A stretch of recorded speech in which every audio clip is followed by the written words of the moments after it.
Alright, so say like you're going along, you're simplifying a radical expression, it's expression with a radical in it. Um, oops. Going along, say, well, that's equal to the square root of 36 over the square root of 7. It's equivalent, right?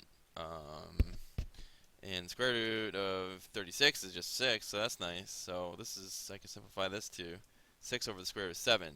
Boom, done. Well, that's fine. I mean, that is true. However, it's considered bad style, basically, to have a radical expression in the denominator of a rational expression. So, what we need to do is rationalize the denominator, is what it's called. So, it means making it so that there isn't a radical expression in the denominator. So, what we could do is we can multiply this by a clever form of 1. We could say, let's multiply this by square root of 7 over square root of 7. Because square root of 7 times square root of 7 is just 7, right? So this is kind of like when you're trying to get common denominators on like fractions, where you multiply one of the fractions or maybe both the fractions by a form of 1 like this, like some number over some number that makes the bottom into what you want. Well, here we're making the bottom into what we want, into something that's not a radical expression. So the square root of 7 times the square root of 7 is just 7, right? In other words, the square root of 7 squared is 7. Square root and squaring undo each other. Now the top is 6 times the square root of 7, right? So now we just rationalized the denominator. There's just a nice numbered, no radical down there. So that's considered, it really does, it's basically a style thing. It can make it a little bit more difficult to deal with if there's a radical in the denominator, but really, not really. I mean, I'm sure you could handle it. It's considered more proper to do it this way. All right, so let's try another one. So we've got 4 over the square root of 2. So I recognize that I can just turn this into a 2 if I multiply it by the square root of 2. This is multiplying. Well, I can't just multiply this by square root of 2. That changes the value. But if I multiply it by square root of 2 over square root of 2, anything divided by itself is 1. So square root of 2 over square root of 2 is 1. So I'm multiplying this thing by 1, so it'll be itself. Anything times 1 is itself. It'll be itself. It'll just look different. So square root of 2 times square root of 2 is 2. 4 times the square root of 2 is 4 times the square root of 2. So we just rationalize the denominator there. Now, suppose you have something a little bit trickier. 8 over the square root of 3 plus 2. You might think you would just multiply this by square root of 3, right? Over square root of 3. Well, let me show you. I'm going to put it in red.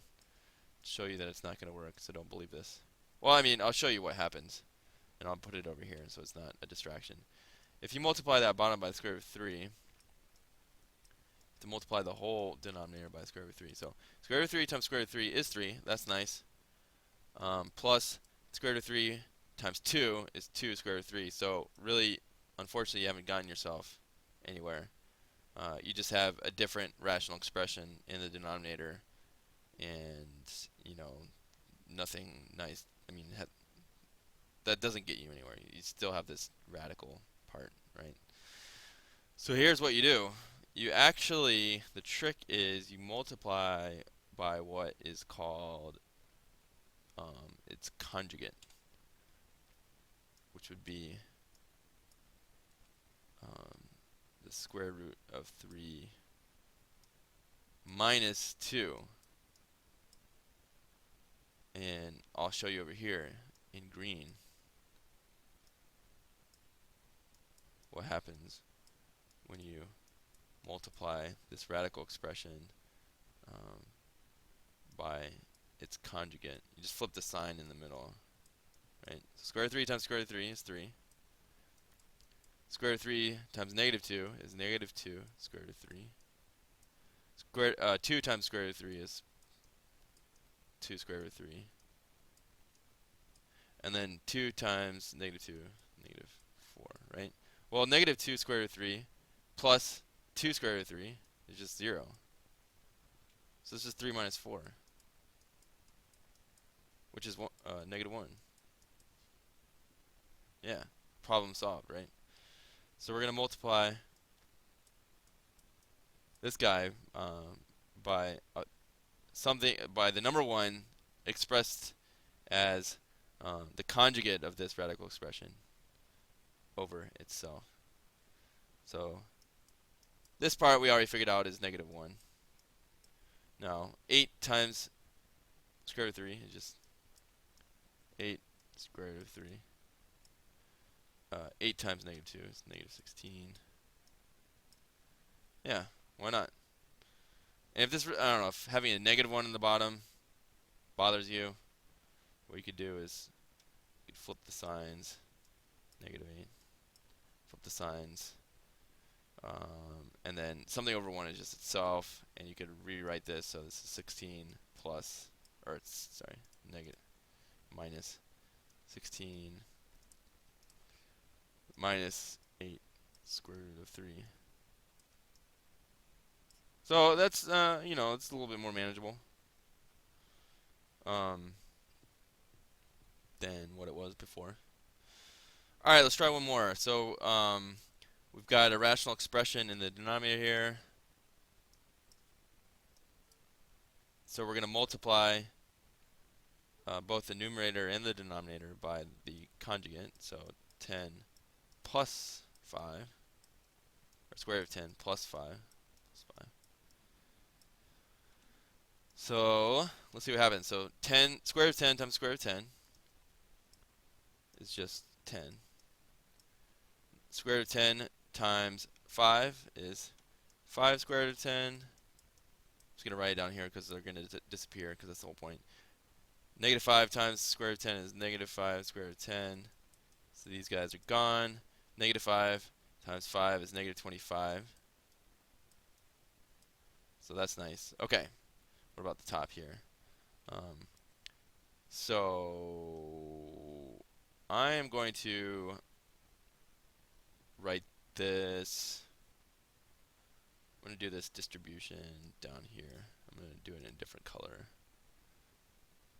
What are we going to? Okay, so we want to do square root of 10 plus 5. Sorry, the plus is there. That looks confusing. There, the plus is outside of the radical. Okay. Square root of 10 plus 5 times 3 square root of 10. We want to distribute that. Okay, so 3 square root of 10 times square root of 10 is 3 times the square root of 10 times the square root of 10. Square root of 10 times square root of 10 is 10. 3 times 10 is 30. And then 3 square root of 10 times 5 is 15 square root of 10. So that's what happened with the top there. So we've got 30 plus 15 square root of 10.